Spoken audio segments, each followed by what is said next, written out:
Hello, hello, Kanika. Welcome to the Mentally a Badass podcast. I'm so happy to have you today. Thanks a lot, Justine. I'm so glad to be here. This conversation is going to be so much fun because I love bringing on the topic of like energy healing, talking about past lives. It's a topic that I'm very intrigued by. So I'm excited to learn so much from you today. So before we get into like all your expertise, all your wisdom, and what you do, so my listeners can know you as a person first. So, from my understanding, you did lose your daughter, and I just want to say my condolences. I'm so sorry that happened to you. But I first want to talk about the event that when that happened and like your grief after and how that got you started with your energy healing work. Yeah, great question. And I am talking about this a lot more because I just want to share the story with the world, not let's say personally, like what happened with me, but just Hmm. in general, a story of transformation as well, and just give hope to people who are going through a very tough time. My story definitely has a before and an after. And before her passing away, lots of things were happening. So, I'm an engineer by background, I'm an MBA professional by background. I was working across the world, like leading multi million dollar projects. And life was very good on the outside. If you saw my Facebook posts, if you even knew me, and we would chat on the phone, not that I was lying or anything, but even I did not know the depth of my own disconnectedness or grief. And it felt like this is how life is supposed to go. So, life on the outside seemed good. I was happy on the outside. I was going to different places, having really good vacations. Life seemed good. Inside, what I felt though was I felt all the moments were being rushed. Every day was like a race. Every morning you started, and then I had my little child to feed and, things to do and so on. Most of us do. And that's why I'm saying that it sort of still felt honest at the time because I didn't even know that there was any other way. I thought that just living in this chaotic world, that's how life is. Like, that's sort of the template.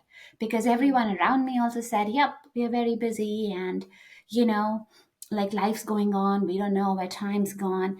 But underlying all of that was that I just felt really sad because I felt more and more disconnected. It was more as if I was functioning as to what society wanted and people around me wanted. I wasn't even in touch with my feelings. I kid you not. It took me a long time, and maybe we'll delve into that in the podcast. That after I moved out from this, and I remember someone asking me, hey, what would you like to have? Like, we just went out to a cafe and we were just going to have lunch, right? Simple question, very simple question, like, what would you like to have?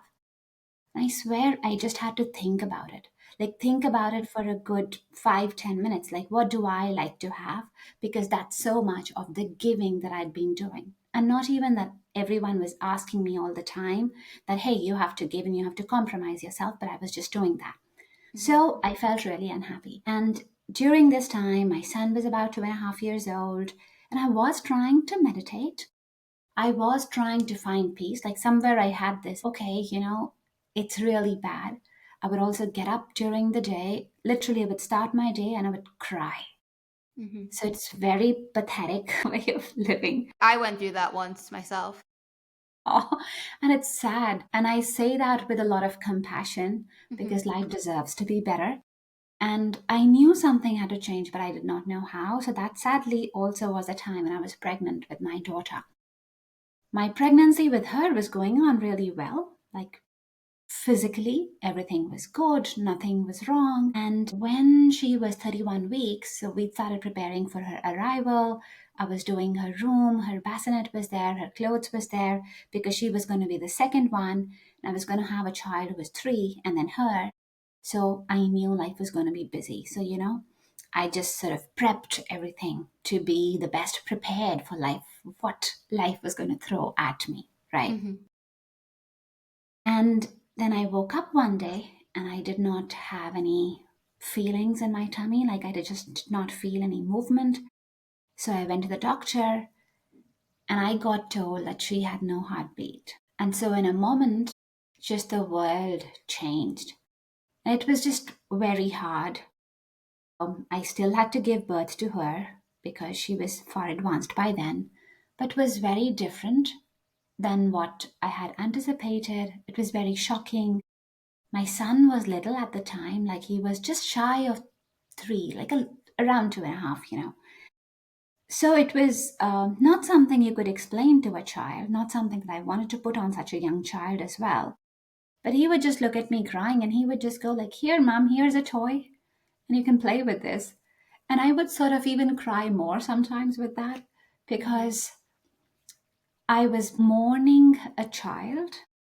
And here was my child who was saying, "Hey, come on, let's play. Like, this is life. Let's go out. Let's enjoy, right? Like, let's have this." And like, wow, okay, I've got to smile here, but there was just nothing in me that was left to smile. Mhm. I was carrying a lot of guilt. I was carrying a lot of shame. I did not even understand that I was carrying all of that then, but I can say this in the hindsight. I had guilt around failing as a mum because I could not produce my daughter, bring her to life. I had shame. I had guilt around the fact that when she was there, I was very busy. And compounding with that, there were all other things that I was seeing in my life and where everything felt like I can't even do this right and I can't do this right. Like a lot of negative self talk was happening. But I think the driving factor then was twofold. One, I really wanted to connect with my daughter. I really wanted to reach out to her and say, "Hey, I love you." And I wanted to understand from her perspective what happened. I wanted to wish her well. I wanted that, if she didn't want to come into life, that's fair enough. But I just wanted to have a conversation, which I felt that as a mum, I just needed to do it. And then my son was teaching me, okay, you be happy. Like you can just have a toy and you can be happy. And as simple as that was, I used to wonder, like, what happened to my own happiness, right? Like we all come born with that. What Yeah. happened there? Like it was too hard to smile now. Oh, I have a quick question. Because you were talking about like where did my happiness go, and then before you were talking about, your job, waking up, crying. Can you think back at a time where you can like remember a time of joy before all this happened? Because like I was saying before, I completely relate to whole waking up crying. Like for a good like 4 or 5 years, I was miserable at a certain part of my life, crying in the shower and just crying to bed, like literally all of that. But can you tell me a time that you can remember before all of that happened? Like when were you like I guess last time you were happy before the whole job and all of that? I was happy during my MBA school. That was really where what I wanted to do. And so I was Mm-hmm. happy at that time. And actually it's an excellent, excellent question because that is the essence of why we tend to lose our happiness. When I was following my heart and when I was not following what everyone had perceptions of me, I was happy. So there was a time, for example, I wanted to do my MBA and I went out, I did that. And largely, even if it was challenging, I was very happy because Mm-hmm. I wanted to do that. And I still could not believe that, oh, yay, I'm in this school and this is what I'm doing. Every day I get to talk to these amazing people and I get to be in this amazing school or talk to other people and so on. Like, I just loved the stories around me. That was Mm-hmm. great. I went and I had a job after that where they really valued me and I was introduced to the world of project management. Loved that. And I think somewhere along the line with that, as I kept climbing on with my jobs, I started taking jobs which were better on paper. And I'm not saying that better on paper is not serving anyone else, but the better on paper served a lot more people. It just did not align with me as much. Mm-hmm. So I went and I did those, and it was just a different experience for me. I went and I did more things which I felt okay. This is what is socially required, and I think a lot of that time when I was with my son is also that I was in a very unhappy marriage, and I was in an unhappy marriage because not because I did not understand that it was unhappy, but it was more like, okay, my child's little and I need to be here because I need to give him a stable home. So it really pierced me from the inside that I was going to, or I wanted to not have a stable home for me. Again, societal expectations. And I'm Mhm. not telling people this is what you have to do, you have to follow my footsteps or so on. But I'm definitely encouraging everyone to just look inside and see what is it that you really want to change. Are you following your heart, or are you following perhaps what your mom and dad are telling you or what society is telling you? I think for me, that was the difference. And I think the coming back story is also a lot about starting to do more and more of what I wanted. Yeah, and while you were saying that, I was thinking of actually, I don't know, have you been to Disney World? No, I haven't so far. I will take my son. Yeah. Well, when you do, if they still have the fireworks show at Magic Kingdom, it's called Happily Ever After. And some of the themes in that is what you were saying. Like, there's a part where it's like, look inside, like who you are. And it's like, we could all fly. And it's just, yeah, it was like the words was remember who you are, and it's from one of the Disney ones. I'm trying to remember which one. Maybe it was Lion King. I don't remember. I hope no one who's a Disney person listens to this and be like, "You're so wrong." But it was like remember who you are, and this is the way they're saying it. It's like look inside, remember who you are, something like that. And like that's exactly what you're saying. And there's so many people that do feel like they have to follow what their parents are saying because I actually thought that today because one thing that I started doing is taking acting classes. I saw an old conversation I had with a friend who's actually in the acting industry now, where she was saying I should do these gigs. This was like 20, I was saying how I want to do like acting, and she said, "Oh, go on this website," and it was like 2014 or something like that. And I was like, "Oh, well, I'm doing psychology because like I don't want my disappoint my parents," and I mean it's still good I did psychology because I'm still using my degree. You know, it's still very important to me, and I'm glad I did do it. But I sometimes like and I shouldn't have any regrets. Like, you know, life happens a certain way for a reason. And I'm a big believer in that. That's something we could also, you know, get into with like, you know, talk about the universe and all of that. But I feel like once people learn this very important life lesson, it's literally like I feel like a key to happiness. People are like, there's like videos how to be happy, this and that. But it's like it's I'm sure you know what I'm talking about.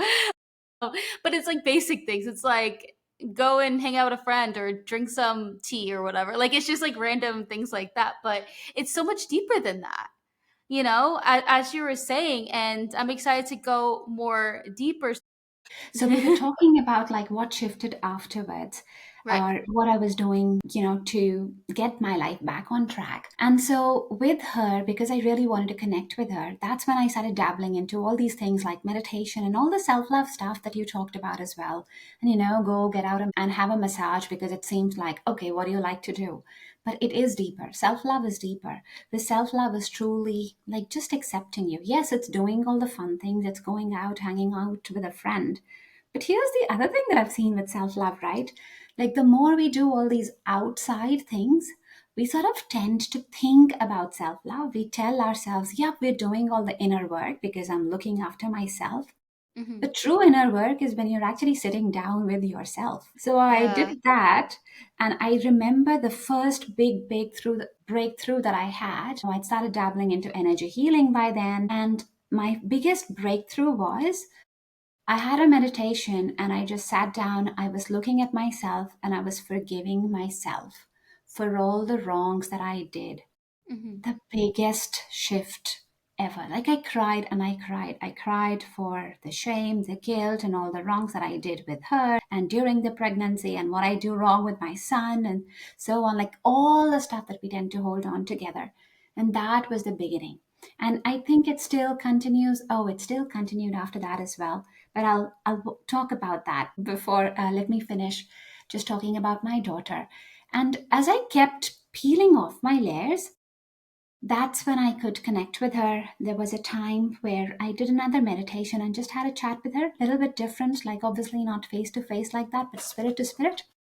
And I learned that she came into my life literally because she and I had a contract. So I had told her that if I'm wasting my life here on earth, then please kick me and like just wake me up.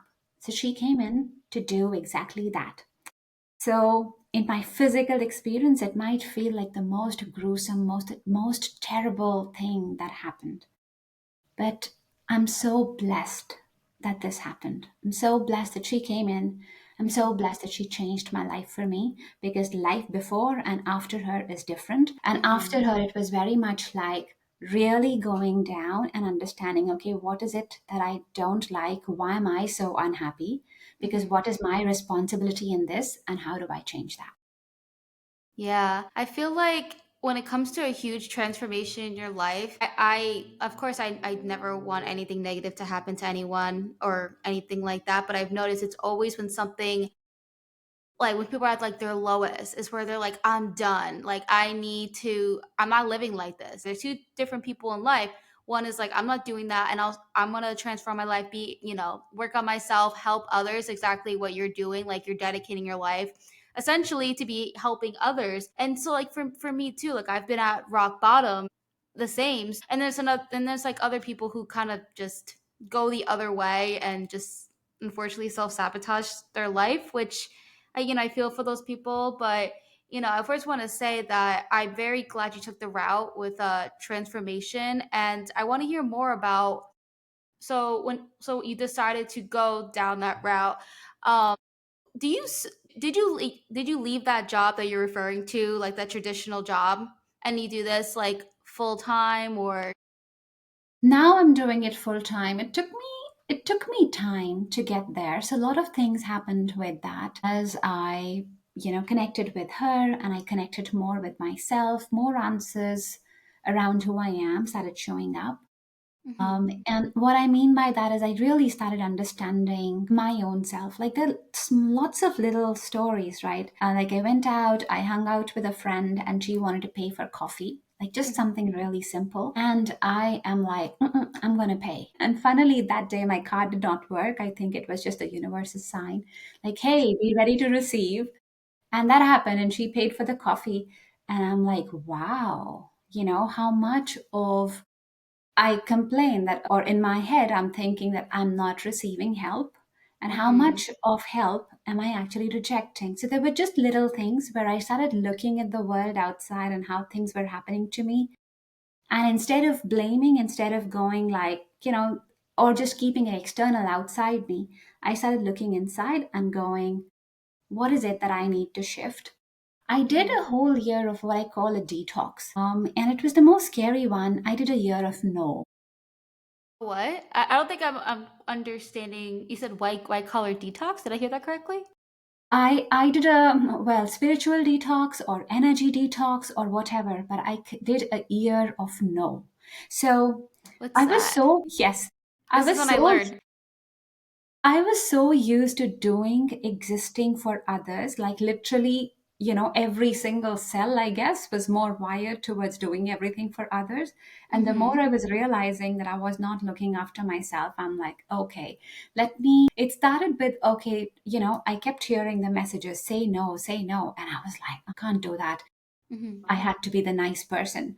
And then it came out because it became so hard. As I was getting more aware, I was also getting more aware of how much I was sabotaging myself, right? Mm-hmm. So I was like, okay, I need to change this. And I came up with this concept of year of no. And I said, okay, just for 1 year, I'm going to stand by myself. And it felt crazy, but a year still felt, and I'm not saying people have to do a year because a year might feel really long. Mm-hmm. You Mm-hmm. could do 6 months, you could do a month, you could do whatever time span suits you. But I did a year of no, and your year could be year of whatever it is that you really want to let go.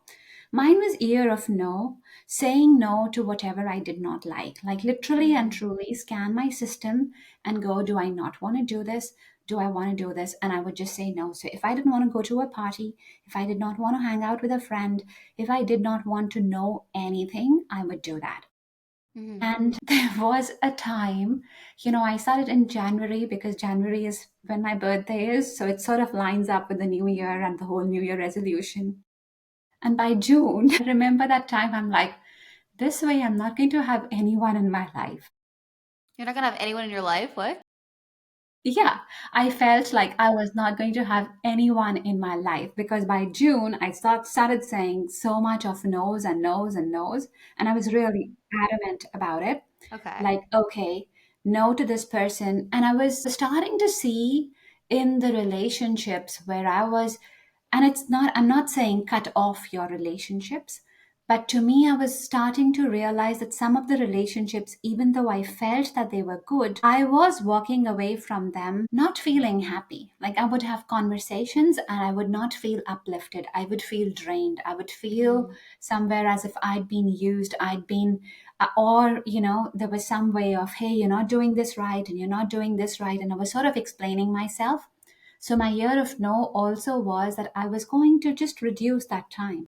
Like Mhm. I did not want to have those conversations anymore, where I was listening to, let's say, not the best things about myself. Mhm. And hence, by June, I felt like, okay, I may not have people in the world at all. And it Mhm. was scary, but it was also like I was getting comfortable. And I was telling myself, don't worry, it's 1 year. And after 1 year, I'll come back to it if it needs to be. I'll come back to the yes, but let's just try it out. 1 year, I'm going to do a total detox. But by June, even though I was scared, I was liking my own space. I was Mhm. liking not listening to the negative voices. I was liking that I could take decisions for myself. I was liking that even if, I didn't have as many supporters then, I didn't have those negative voices. And I was listening to me. I was listening to a lot of other good people that we can find on other podcasts like this and yours. And I was listening to a lot of the talks, things that I wanted to listen. So my Mhm. whole confidence inside was starting to shift.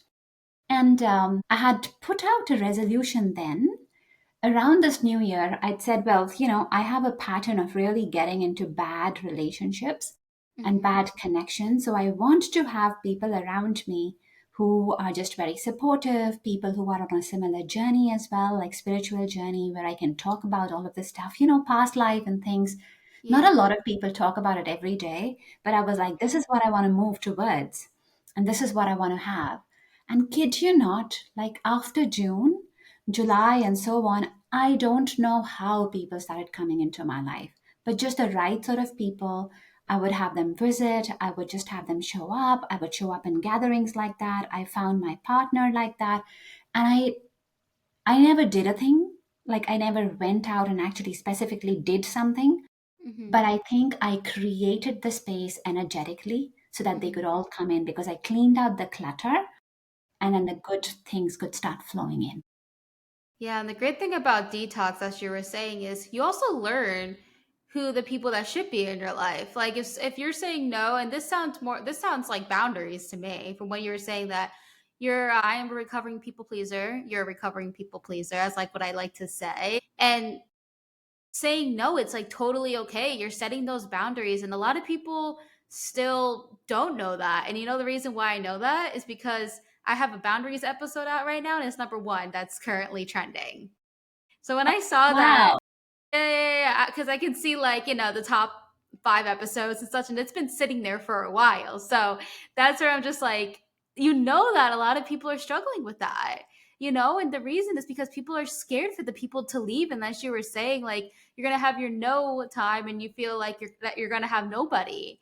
But at the end of the day, if you do have that those words, if you don't have those people in your life anymore, like that's totally okay because you're gonna attract the people that you want in life.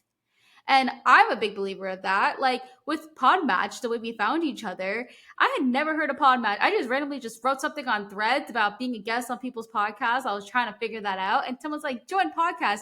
Such a random person. I don't remember who this person's name. Just a random person just commented like, "Oh, join Podmatch." I'm like, I don't know what that is. Googled it, and here I am. And I've met so many people, so many amazing people, where it's just like, and like the person who founded Podmatch is like a big believer. Like he's such a, I don't know if you met him or know him or whatever, Alex. Like he's such a sweetheart. He's an amazing human being, and it's just you attract that, and it's also just being aware too. Like just like, have you ever heard of where they say you are the five people you surround yourself with? Have you heard that saying? Totally. Yes. Yeah. Yeah, yes. I always think about that myself. I'm like, okay, who are the people that I'm always interacting with? Right? And this is actually a question that I'm going to ask you. If there's someone in your life that's close with you, and they they are a good friend, they do respect boundaries and everything like that, but energy wise, they're kind of like negative, let's say, right? What do you do in that case? It's kind of like that person just didn't reach a certain part of their healing journey, and it's there. It's not like I always have to understand that people are where they are, and I can't expect them to be where I am. So let's say you have like a really good friend, I don't know, childhood friend, been friends since like forever, and then you notice like as you grow more, you start seeing more of the negativity around you, right? Correct. I feel Yes, like it's more like a less blessing and a gratitude. curse at the same time. Like it's cool, it's great seeing us like change and such, but also I'm just like, I don't like this. And these are like my friends. It's not like they do anything mean to me. Like they're great to me, they're good friends, but it's like I can't deal with that negative energy. So like, what do you do in that case? So there's a lot of stuff that we can do energy wise. I'm an energy coach as well. And this is what I teach. This is what I want to share with the world. So there's energy in terms of how you and I are acting. Actually, it starts with me. So there's my own energetic space because based on my own energetic vibration, that is what I am attracting in the world. Right. So Hmm. when I detoxed spiritually, when I set my boundaries and I got people who respected those boundaries and they all came in. And similarly, any relationship has a boundary. Your job will have a boundary or an energy to it. When Hmm. I'm speaking with you, that has an energy. When I have a relationship with anyone, and relationship could be friendship or it could just be a stranger, someone you buy coffee from, but Yeah. everything has a vibration to it. So you have Hmm. to look at what is it where it's not to your liking. And then Hmm. typically just use the energy tools. And I'll give you one very quick one Hmm. to work with where you just clean the energy, so to speak, wash it out, like bring it to a nice high vibration. And that's a very simple way to set the energy. Now, sometimes with that, like sometimes things can be very simple, right? Just this. But then I also feel that, especially the closer relationships we have, they've also come to teach us a lot more. We might have karmic knots with them. We might have previous life stuff going on with them. There might be whole other slew of learnings that we are meant to do with them. Hmm. So then either those need to be like stuff that you are more aware in your meditations and you work through that. They'll just need a little bit more deeper work. But that's why, like, especially your kids, your partners, they're the ones who'll teach you the most because they're the closest to you and parents. Yeah, yeah, trust me. With me dating my boyfriend, I feel like I learned a lot by myself. And I noticed like we've been dating for 3 years, and anything that he does that annoys me, I notice I kind of do the same thing. Mm-hmm. So, Mm-hmm. so it's like I feel like I'm dating like the woman version of, wait, no, the male version of myself. And then it actually helps me because I'm like looking in a mirror and I'm like, wait, why am I? It's teaching me a lesson. Like as you were saying, I want to talk about, because this is something really big I want to talk about because I need to know this stuff. I love talking about past wounds. I love talking about past lives. I've talked to a lot of people that would talk about, I believe it was like epigenetics, I Mm-hmm. think. Yes, Yeah. that's what it was. Healing generational trauma and all that great stuff. I like to learn about my ancestors, like people came before me. I looked at the whole ancestry thing and such.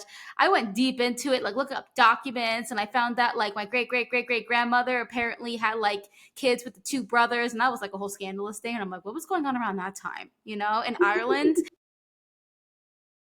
I was literally looking through all these like documents. I'm like, what was going on with this person? Like, wow, 9 kids, one with one brother and seven, eight with the other. Like, who? Mm-hmm. I always wonder, like, what happened? What happened there? Anyway, so I want to talk about like your knowledge with the whole past wounds, like where can we go with that? Like what's your knowledge? Like what can we get into in regards to past wounds? The past lives, you mean? Yes, my bad. My bad. No, no, that's okay. That's okay. Yeah. Well, I tune into the Akashic Records. So we all have Akashic Records, Hmm. and they are, let's say, the soul's library of literally everything because we all are a manifestation or physical body of our soul. Like our soul, think of that perhaps as, let's say, think of your soul as an apple, as a full apple, the Hmm. fruit apple, and then cut it down into 1,000 pieces. Okay. And those 1,000 pieces, 1,000 piece, just as an example, is like one life that you take. So you yourself are the collection of that apple, the whole apple. And Mhm. yet we look at that little slice, that little experience that we are having in one lifetime, and we go, okay, this is me and this is all that I experience, right? But Mhm. when we look at the full apple, your soul literally is all of that. And your Akashic records will have all of that information. It will have information about what you liked, what you didn't like, what your other purposes are, what you want to do, what your essence is. So when we feel lost or disconnected, we are really feeling disconnected from the whole apple as such. We're feeling Mhm. disconnected from, let's say, my essence is freedom, my essence is honesty. Very deeply down, this is who I am. So if I'm not honest, it cuts me. Other people might be different things. Can never Right. lie. I'm a horrible liar. Yes, I have given up trying also. There was a time, I think, when I was to fit in, it was like, okay, let me not say things truthfully, Mhm. or let me say things a certain way because that's what people were telling me. And A, that did not sit well with people because they could see it. It did not sit well with me. And now I've just realized, okay, no, it's not working. And I can either not say anything, but I say it with compassion. But I'm like, okay, I just need to surround myself with people who are more ready just for honest conversations. I just cannot be in a place where people are not ready for honesty. That's my boundary for me. So Akashic records are this whole amazing library. Like they'll have your past life experiences, they'll have why something happened to you, how that still affects us. And they'll have a lot of guidance as well as to what you should do for things Mhm. that you want in your life today. So, my favorite way is just tuning into the Akashic records and then going to the root of an issue. So, I'll give you an example. Okay. There was a client, and because you talked about ancestral healing as well, so I'll pick that up. Yes. Like in the Akashic records, it holds everything together. Okay. So, this reading that I'm going to talk about is going to probably make that clearer.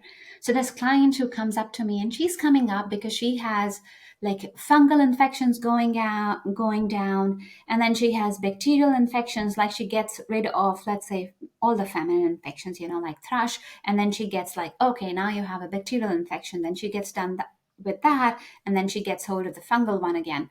So, like for her, the stuff or the medicines just were not stopping, and she's on one course of antibiotics after the other one, and it's just like a repetitive cycle. So, she wanted to come to me and just ask, like, what is going on?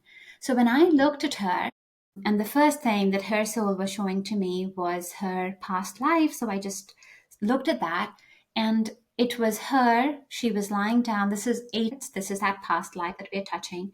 And she's lying down, and I'm seeing her with her childbirth. And that time, of course, there are not as many medical advancements as we have today. So there's a lot of blood loss happening. She's trying to push the baby out.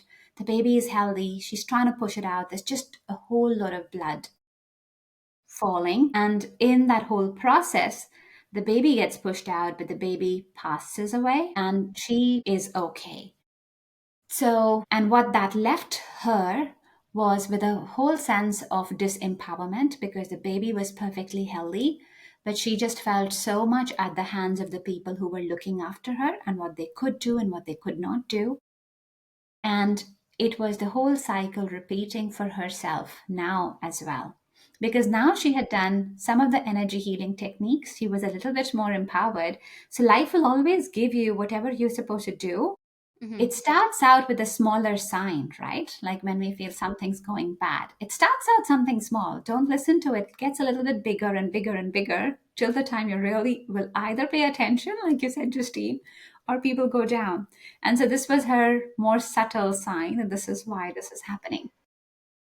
But the cool thing was, the moment I said this and explained her immediate thing to her, she's like, well, that also explains why I don't want to have kids. Like, I don't even want to talk about kids at all. Fascinating. Because she'd lost a child, 18 kids, and she was still carrying that trauma. She's like, I don't understand why. The minute people say kids, like with me, she said, I love kids. But the minute they say kids, I'm like, don't want to talk about it. So, in that healing, and then when I looked at her, because, childbirth, child loss seemed to be a whole theme. So, we did the healing on her. We heal those energies. And as I started doing that, it was amazing because I saw circles form around her of ancestors. So, first her dad and mum and their whole generation, they all came and they all sat in a circle. And there were more stories of abortions, of miscarriages, even period pain and stuff that we don't talk about as much as women. We hide, but just that pain sitting in her, but sitting in all our bodies because we Mhm. carry that energetically. So we heal that. We heal that for the second generation above. Then the third generation, I was seeing a lot more of force. And I only told her force because she only needed to know that much. But what I was seeing in the force was very much around, the generations being treated very forcefully, women being treated by force, not Mhm. doing things like really, I guess you're getting the drift, but more around rape, more around being assaulted, but literally living a life like that. So, but the good thing was that we were able to look at that in a third generation. We were able to offer them a healing as well. Like I held a healing space. They all Mhm. came in, went through the healing, and we did that then for seven generations beyond. So third, fourth, fifth, sixth, seventh. It was massive. And throughout, of course, as I finished it, there were, I mean, around that, I only told her around the fourth that I was just seeing women not being, sometimes doing things against what they wanted because that is all she needed to hear. But as we did the whole healing, she could feel that in her body. She could feel that going off through her lower back. She could feel the heat. She could feel that traveling. So it was really massive. And that's how amazing an Akashic Records reading and healing can be because it can go so deep. Now, sessions are always based on the client, they're always based on what the client is ready for. Right. Yeah. Yeah. I always think about like my past life because I've like a huge, because obviously some people think differently. Like people who are like a Christian, like they wouldn't, like if I tell them that, they'd be like, no, like, but which is like, obviously it's totally, people can believe whatever they want to believe, of course. There's a couple of misconceptions that I want to bring up. One thing is that people say that if there's a mole at a certain part of your body, that that's how you died in your past life. Like I have like one like right here. So I don't know, have you ever heard that before? I would just look at that in the Akashic records, and that may or may not be true. No, I haven't actually looked at body scars all the time, but I've looked up at allergies, I've looked at other stuff, and they often seem to be symbols, but it doesn't always have to be past life. Huh. So, like, I'll work with clients, and it might just be stuff that they have had in this life as well. But I don't know about moles. I will look at issues, whatever is happening, and then look at it that way. If I'm just putting it up right now, like I'm looking with my clairvoyant eyes and I'm putting it up, like, is moles always with past lives? No, the answer is really no, because you can't Hmm. put a blanket statement like that. I would look into every specific person and then go that way for sure. Yeah, that totally makes sense. Appreciate you debunking that. I wonder who. It's been I've been hearing that for like the longest. Also, how about the notorious deja vu?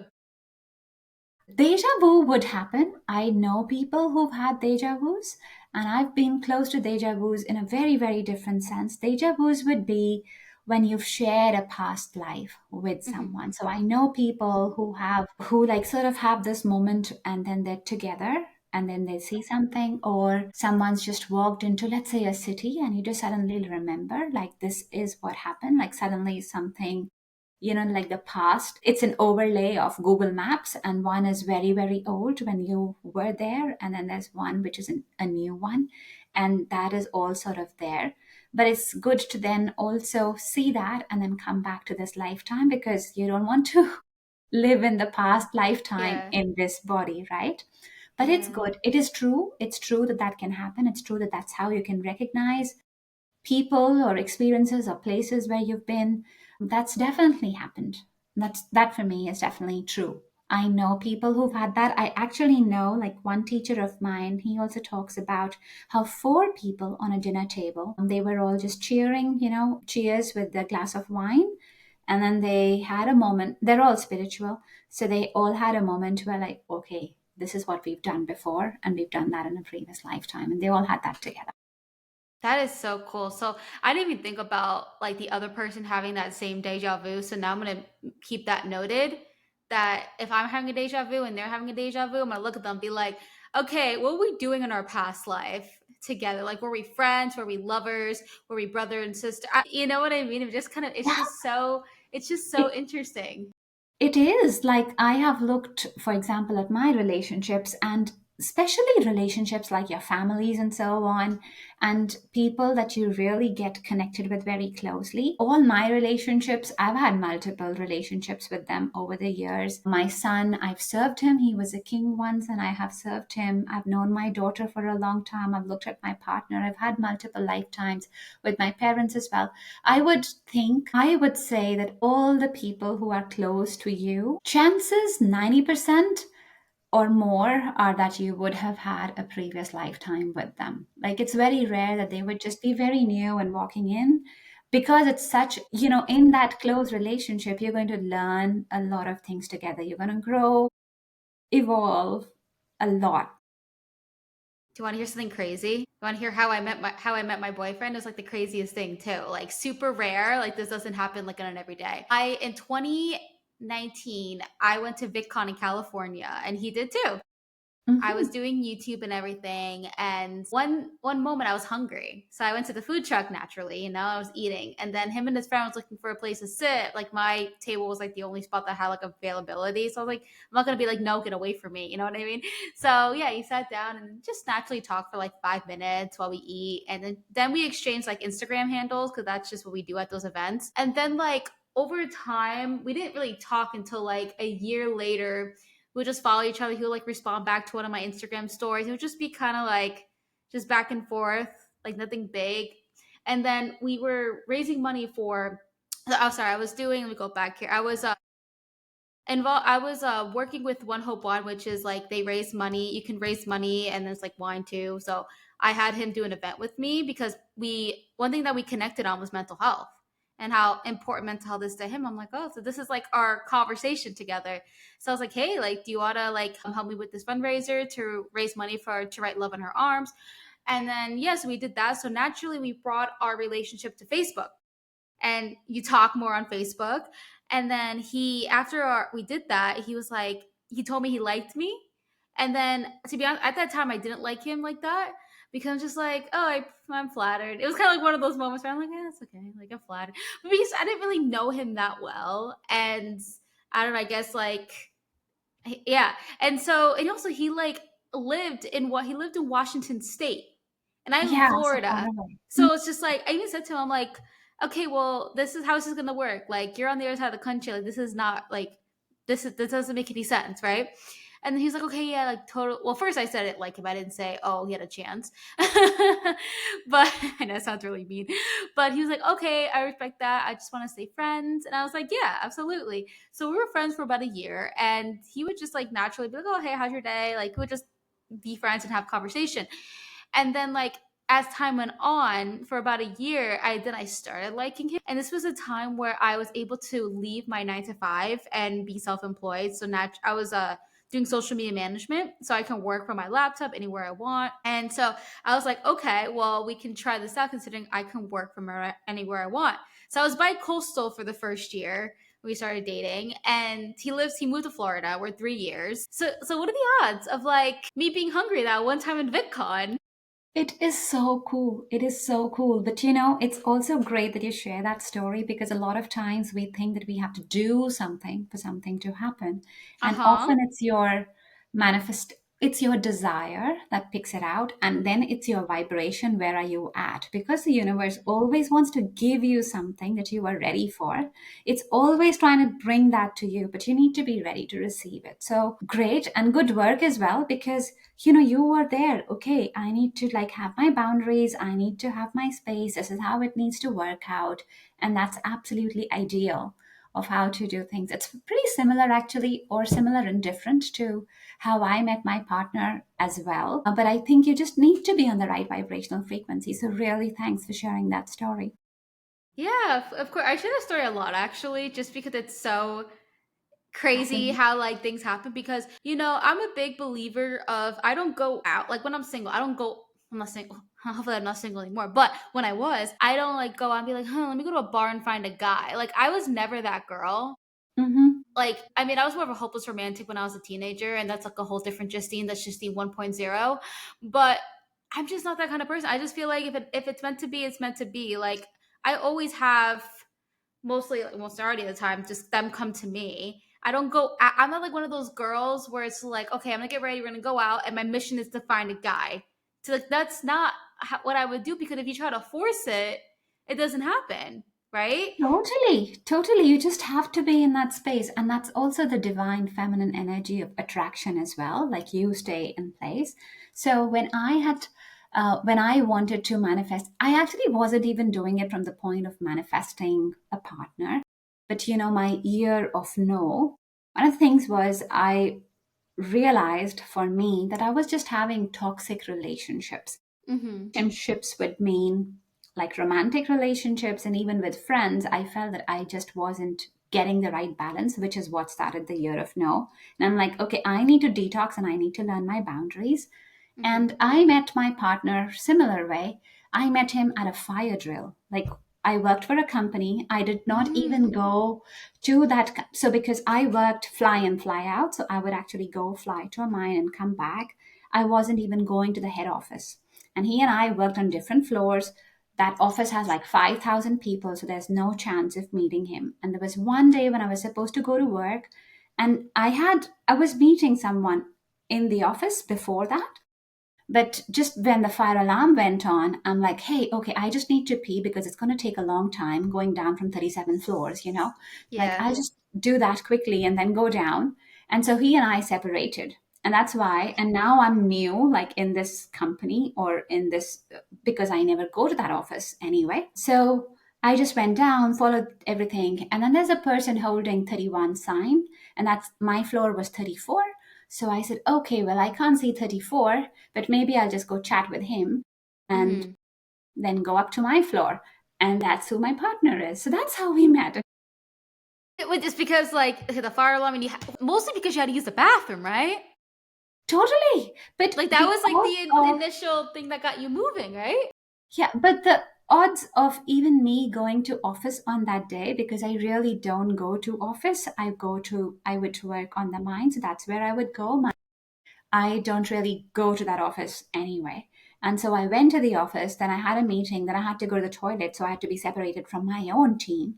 And then Mm-hmm. I had to walk down and find this guy with 31. Like, I could have found someone with 32, 33, 34, right? That's so crazy. So in reality, and it's like these are like the simplest things too.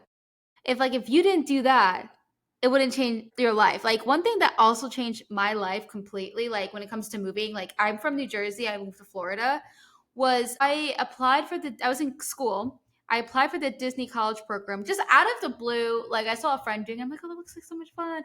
And I was like, I'm just gonna throw an application. Worst case scenario, they deny me, and that's it. Like, because I didn't think I was gonna get accepted, because at that time I didn't have the best self esteem, like confidence and self esteem.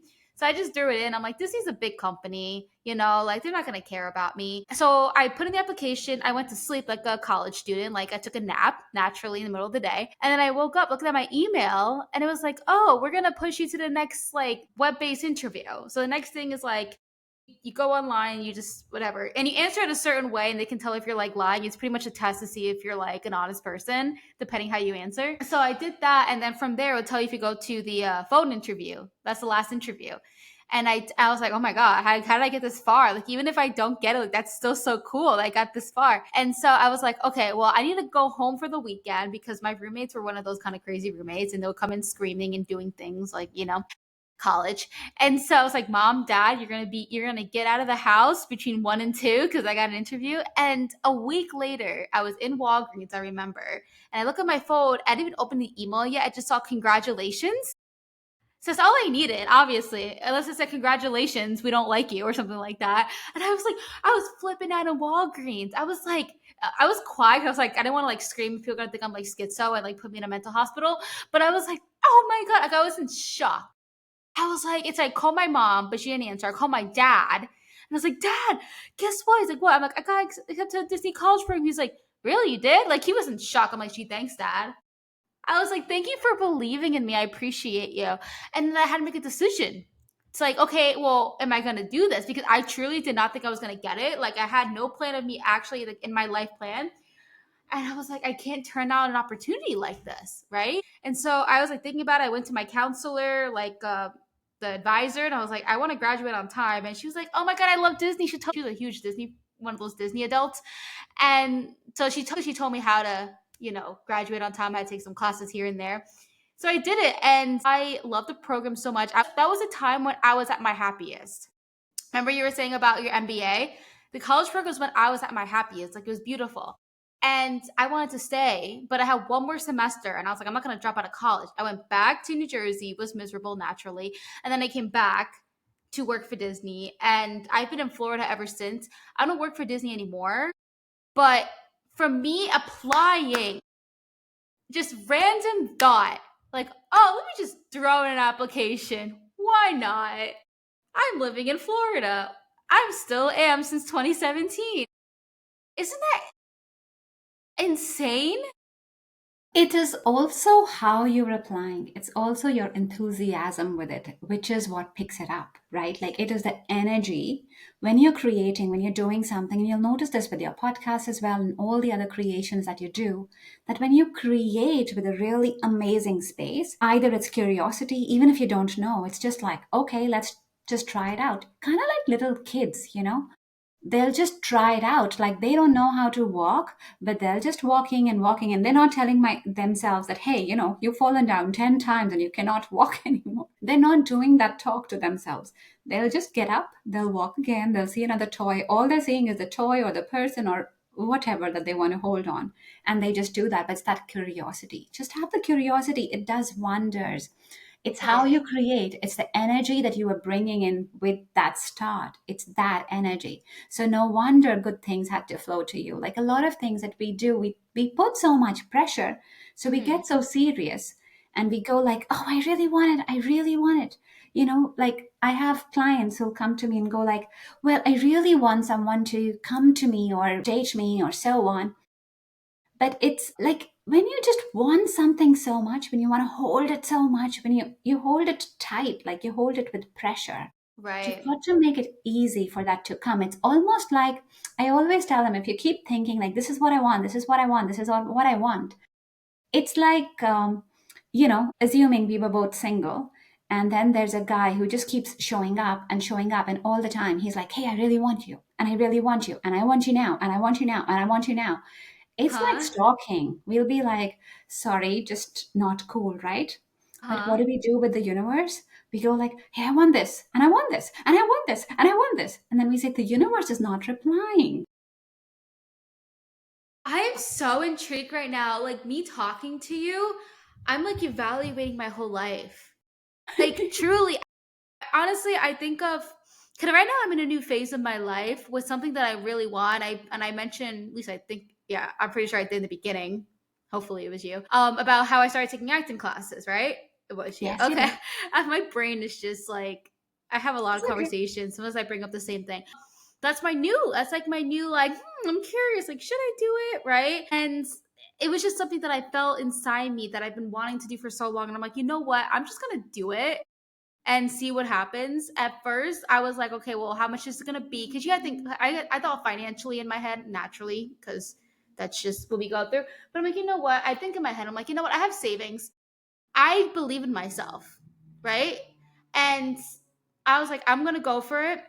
I got this, and I did 3 classes so far. Have like I'm in a program, and this is that's what I'm gonna do. I'm just gonna keep going and going and wanting it, and I'll get it, you know? I mean, I wanted to leave my 9 to 5 to do social media full time, right? My originally, cause I was doing YouTube. That's what I was doing. I wanted to be a full time YouTuber. Like, that was my dream. And I never achieved that. I mean, who knows? I'm still young. But, well, I'm not doing YouTube anymore, but I do have like videos for like the podcast. But I've always wanted to make social media my full time job, but I could never make it happen, right? I did make it happen, but in a different way. Want to hear? It's another crazy story you're going to hear from me. Disney came out with a thing called Disney Aspire program where you can go back to school and they'll pay for it like fully, which is so generous. And there was a social media graduate certificate certificate. And I was like, I'm going to go for it. It's free. Like, why not? And so I was learning how to manage like businesses' social media accounts because it's like two different things from personal to business. And so I was like, why not? And I was trying to apply for jobs within the company, outside the company, it wasn't working out. And I'm like, oh my God, like this is not like I was at a very low point at that time as well. And I was like, why can't I get at this hell? Because I was miserable. And so I was like, why not? Let me go on Fiverr and create a gig. You know Fiverr, the Yeah, freelance yep, yep. website? I was like, why not? I'm just gonna throw it out there. Why not? Right? I had the same attitude. I'm not thinking about what you're saying. I had the same attitude, right? And I just put up there. I didn't think I was gonna get anything because it's just so competitive. 3 months later, I wake up one morning, my phone was blowing up with requests of people requesting my services. I was scared. I was Mhm. scared. I'm like, this is how it feels to go viral. Like, I didn't have notifications off on Fiverr. So I look literally, I was like, what is this? And I'm like, I first freaked out. I'm like, I don't think I lifted my phone down. I'm like, I can't do this. I'm going back to, like, I want to go to bed. Like, I was like, you know what, Justine, I'm like, stop. This is the universe giving you a chance to get out of your 9 to 5. And that was my way out. And That's when so I went cool. out to the Fiverr, I was like, wow. Like, I was trying to understand what happened. And it looks like an editor took my gig and they spotlighted. So it looks like one of the Fiverr editors believed in me. I guess looked through my gig and was like, oh, this looks pretty good. Let's spotlight her. And that's what happened. Cool. That is so cool. And I don't know who that person is, obviously. But like, what? Like, it's so crazy. So I'm just so excited for life. You know what I mean? Yep. Yeah. It is when we do just things out of excitement, out of curiosity, the world gives it back. Like it's just the law. Yeah. The law of attraction. Mhm. Right? Yeah. Have you watched the movie or read the book The Secret? Yep, yep, both. I think they talk about a lot of things, Yeah. and definitely really recommend them. But there's also a lot of simplicity in that. Yes, definitely, it's a lot around mindset. It's a lot around what you think, and it's a lot around, just keep your paycheck and then you will get that. But Mm-hmm. there's subtleties around that, like we can have things just wired into our head, or Mm-hmm. let's say you want to get out of a toxic ex, or your family is really programmed for we need to work hard to have money. Now Mm-hmm. that belief is really running through you. So you could do all the mindset that you want, but you have to get to a place where you just totally have that in your body and you can say that without resisting it. Like when you say, okay, I'm going Yeah. to be a money magnet, you won't attract it till the time you're still feeling the resistance inside. Like if there's a part of you that's feeling, oh no, I'm so scared of money, or I'm so scared of so many clients, I'm so scared this is going to happen. Like to some extent, you need to be ready. I think in your case, you were putting that intent out and you were getting Yeah. ready that, okay, you were ready for the shift. You were ready, like, okay, I'm going to leave my 9 to 5 and I'm going to go to Fiverr. So you were actually calling in the clients, right? Whereas there are people who are wanting that and who are at the same time like, okay, I'm not going to leave my 9 to 5, and then they're wanting the clients, but they're also like, how will I manage two full time jobs at the same time? Right. Yeah. So it's a shift. And whether you can do that, working on with your mindset or just doing some energy clearing as well, because the things that can be holding us back from our past lives as well, there can be things that are holding us back from our childhood, from our teenage Mm. years that can sometimes hold us back as Yeah. well. I could be talking and like telling you every single thing that happened in my life just because I just have all these like kind of moments. And I did a lot of crying in between my transformation and my different phases in life. So that's when you know is when you're crying. So because you're like, okay, I'm you gotta trust yourself that you're ready, Well, right? If the universe is giving it to you, you're ready. Go for it. And that's you I just gotta believe in think, yourself. yep, I call that shedding, it's transformation. You shed the old layers out and then you bring the new layer in. And by the way, 2025 is the year of snake anyway. So Wait, snakes what do you shed. tell? What does that even mean? This is the year of snake. So year of snake. And because snakes for me personally, they've been coming a lot into my dreams, into my visions, into my meditations. And I'm not a shaman or I don't know anything about that. So I've just been looking at snakes and I've just been going like, okay, what does a snake have to tell me? But what I'm understanding is a lot cool. So snakes shed their skin repeatedly, and they have a Mhm. very sort of good way of shedding. They even shed their eyelids, do you know? Like literally every single skin layer gets shedded for a snake. Now, this is the year of snake, which means that in general, it is the year where we are all supposed to shed and let go of our stuff. So, if especially in the world, as we are seeing more and more people come in and step into their truth and do what is really resonating with them more, like more people are leaving the 9 to 5s, more Mhm. people are going in like, this is what I want to do. And that's that, because it is the year of snake. It is the year of combined shedding. And we are all getting to this place. Okay, let's let go of what is that the world expects of us. Let's become more true. And when Mhm. the snake sheds, that's a beautiful time as well, because when it sheds, so before that it'll eat, and then during the time of shedding, it's almost resting. It's just letting go of the old skin. And it almost, if this snake is like, okay, it's looked after itself, it slides out of that skin pretty easily. So that's your inner work. If you've done that, you're really coming out of it very easy. If you are like, the shedding is going to happen, if you're Mhm. resisting it and if you're like, not doing this, not doing that, like I'm getting those signs, but I'm not doing it, I'm not taking it, I'm not doing the inner work, Mhm. it's just going to feel harder because you have to shed your skin, older skin, either way. Mhm. Rather, just prepare, just rest, just allow that normal shedding to happen, which is the Mhm. normal growth, which is not resisting what is happening around you. Perhaps just look at how things are happening, even if you feel like they're bad surprises, just look at them and go like, okay, so how do, because it's happened, right? So you could Mhm. just go like, okay, how do I make this transformation easy for me? Let's say you lost something, you lost some money. Let's say you lost a ring or something. Just go like, okay, it's not really according to my plan, but how can I accept this as best as possible? Ask Mhm. that question instead, because this is that year when we will go through shifts. So just make it easy on yourself. And when the snake comes out, it just pops out into this brand new skin. Like, look at the new skin, look at the new person, look at the new shine that you're going to have. Look Yeah. at your new, literally, like when you shine inside, that's what you attract. That's what you're going to get as well. Like, look at Mhm. that new version of you, version 2.0. I'm at 3.0 at this point. Okay. All right, 3.0, then 4.0 or I think we're 4.5. actually going to go to that soon. Yes, so we will go to the 5 dimensional Earth. That is what we are all gearing up for. And that is why we have a lot of light workers today. That is part of this reason. So it is a beautiful time for Earth, and it's a beautiful time to be looking into all of this. I don't think, as much as this is very woo-woo supposed, I think more and more people are waking up to all this woo-woo, because I think what we don't see, what we don't talk about, this is probably the tip of the iceberg.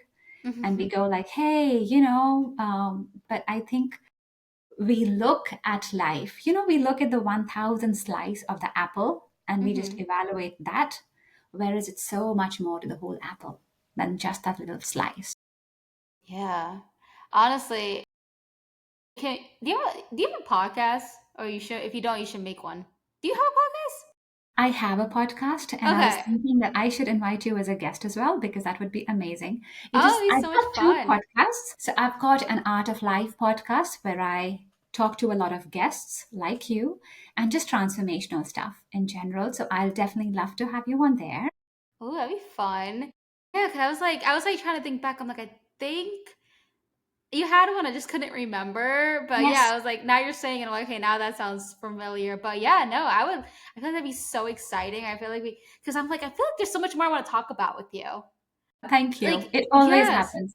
With my yes. podcast, it always happens. People book like 20 minutes and we end up going over. And I was just thinking that I need to block out more time despite what people say, because my podcasts tend to go longer. Yeah, yeah. But I I have noticed that. Oh, I'm sorry. No, I have another podcast as well, and that is Mhm. Art of Life podcast. No, that is Art of Life meditations, because I just wanted to throw out meditations, and that is just around specific topics. Like if people are dealing with something specific, meditations around dealing with spiritual attacks, getting out of toxic relationships, getting over your father wounds, mother wounds, just things that I feel that we talk about, but not have as much real tangible like things that people can start off with. So there's a lot of that in that meditation podcast as well. Awesome. Well, I'm going to tell everyone to remember to catch me on her podcast. But I am going to leave a link to your podcast so people can like check you out more, and as well as everything that you do would be in the description. But I want to say thank you so much for taking the time, so much of your time, to come on here and chat with me for an hour. I really do appreciate you. Now, thanks a lot, Justine, for having me on the show because this was really, really fun. I love chatting with you, and people are also welcome to check me out at Kanika Energy Coach. So you can find me on Instagram and you can find my website. My website is artoflifecenter.com, but I would love to see you there. And I do some live sessions as well. Like I do live energy healings Hmm. occasionally. And that's a good way for people to just come and experience energy healing for themselves. So I'd love to see you there. So thank you so much for sharing that.